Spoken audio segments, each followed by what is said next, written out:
Ada beberapa jenis minyak goreng yang dapat meningkatkan resiko berbagai penyakit, sehingga disarankan untuk membatasi penggunaannya dalam memasak.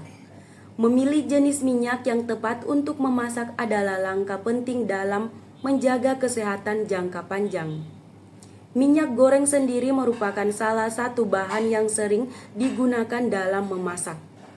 Namun tidak semua jenis minyak aman atau baik untuk kesehatan. Berikut ini adalah 7 jenis minyak yang sebaiknya dihindari atau dibatasi penggunaannya karena dampaknya yang kurang baik bagi kesehatan. Duniadiet.com, minyak sawit adalah salah satu minyak yang paling sering digunakan di Indonesia karena harganya yang relatif murah. Namun, minyak ini mengandung lemak jenuh yang tinggi, yang dapat meningkatkan kadar kolesterol jahat dalam darah. Konsumsi berlebihan minyak sawit dapat meningkatkan resiko penyakit jantung dan stroke.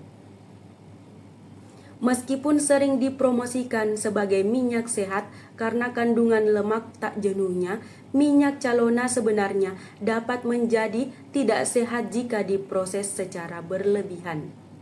Minyak calona yang dimodifikasi secara genetik atau diproses dengan panas tinggi dapat menghasilkan asam lemak trans yang berbahaya bagi kesehatan. Minyak kelapa mengandung lemak jenuh yang tinggi, namun ada beberapa penelitian yang menunjukkan bahwa minyak kelapa memiliki efek yang sama dengan minyak zaitun dalam meningkatkan kadar kolesterol baik. Namun, tetap disarankan untuk mengonsumsi minyak kelapa dengan bijak dan tidak berlebihan. Minyak jagung mengandung asam lemak omega 6 yang tinggi yang dapat menyebabkan peradangan dalam tubuh jika dikonsumsi dalam jumlah yang berlebihan. Kebanyakan orang sudah mengonsumsi terlalu banyak asam lemak omega 6 sehingga sebaiknya batasi penggunaan minyak jagung untuk memasak. Minyak kedelai juga mengandung asam lemak omega 6 yang tinggi yang dapat menyebabkan peradangan dalam tubuh jika dikonsumsi dalam jumlah yang berlebihan. Selain itu, sebagian besar minyak kedelai yang dijual saat ini merupakan produk hasil modifikasi genetik yang dapat menyebabkan masalah kesehatan jika dikonsumsi dalam jangka panjang.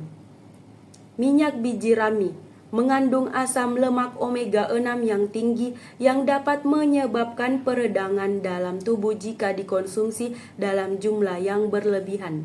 Selain itu, minyak ini juga mudah rusak jika dipanaskan pada suhu tinggi sehingga sebaiknya tidak digunakan untuk memasak. Minyak canola mengandung asam lemak omega 6 dan omega 3 dalam rasio yang tak seimbang, yang dapat menyebabkan peradangan dalam tubuh jika dikonsumsi dalam jumlah yang berlebihan. Selain itu, minyak canola juga sering diproses dengan bahan kimia berbahaya sehingga sebaiknya tidak digunakan untuk memasak.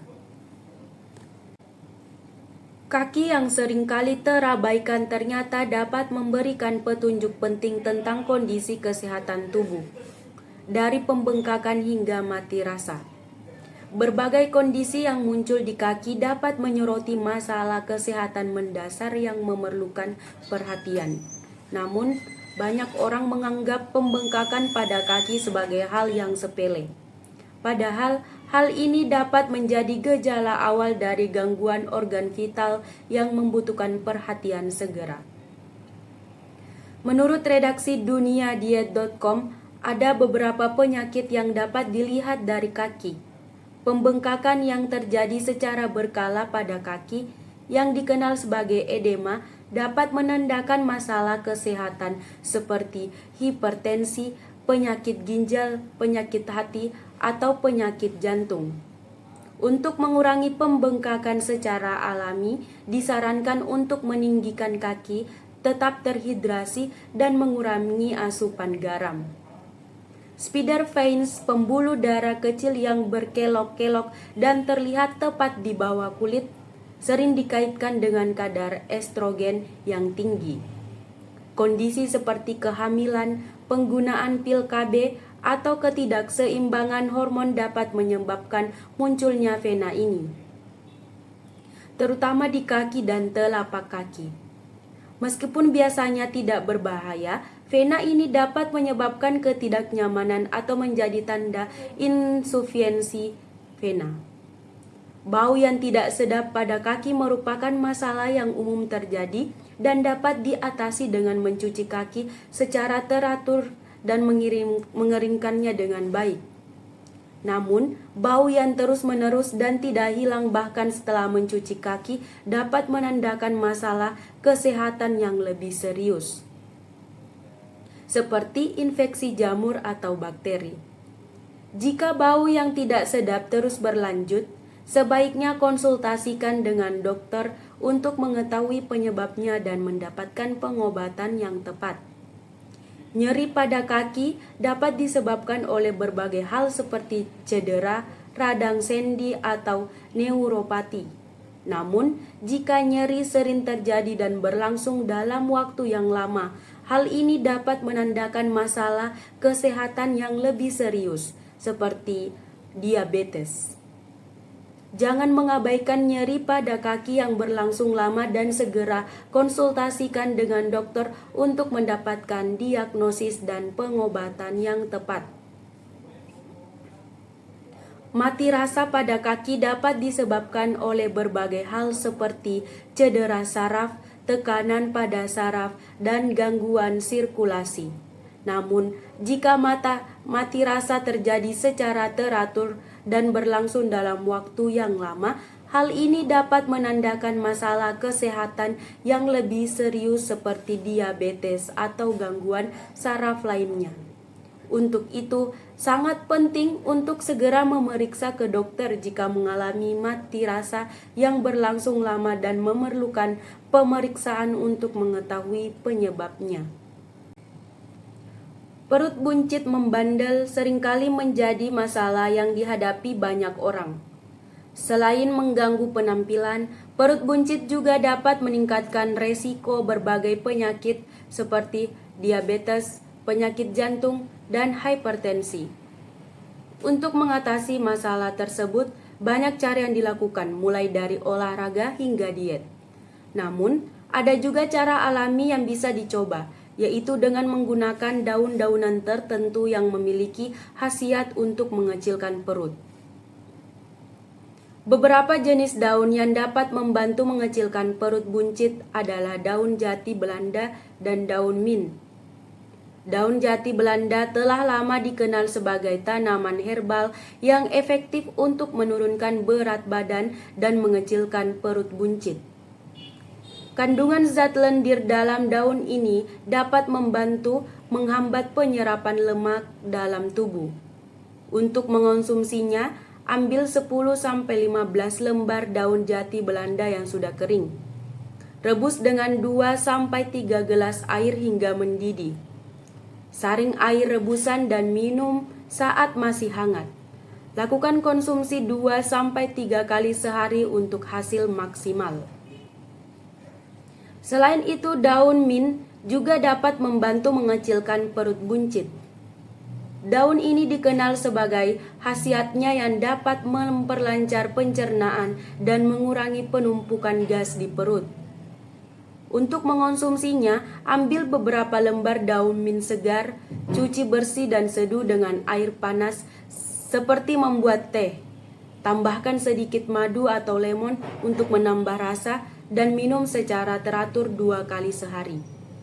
Dengan mengonsumsi daun jati Belanda dan daun mint secara teratur, diharapkan dapat membantu mengecilkan perut buncit dan meningkatkan kesehatan secara keseluruhan. Jadi jangan ragu untuk mencoba cara alami ini dan rasakan manfaatnya sendiri.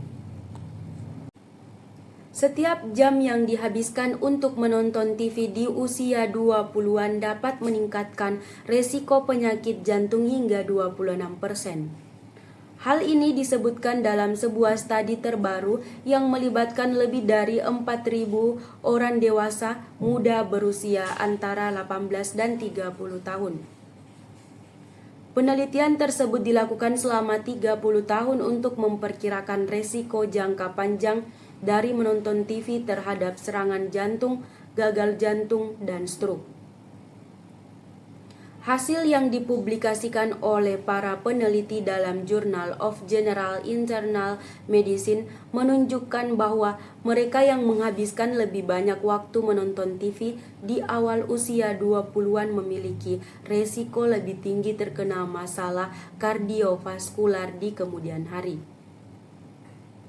Setiap jam tambahan yang dihabiskan untuk menonton TV setiap hari pada usia 23 tahun meningkatkan resiko terkena penyakit jantung koroner sebesar 26% dan penyakit kardiovaskular sebesar 16%. Studi ini juga mengungkapkan bahwa setiap tambahan menonton TV setiap hari setiap tahun akan meningkatkan resiko lebih tinggi lagi, yakni 55% untuk penyakit jantung koroner, 85% untuk stroke, dan 32% untuk penyakit kardiovaskular. Oleh karena itu, masa dewasa muda merupakan waktu penting untuk melakukan intervensi dalam kebiasaan menonton televisi guna mencegah dampak buruk pada kesehatan khususnya kardiovaskular.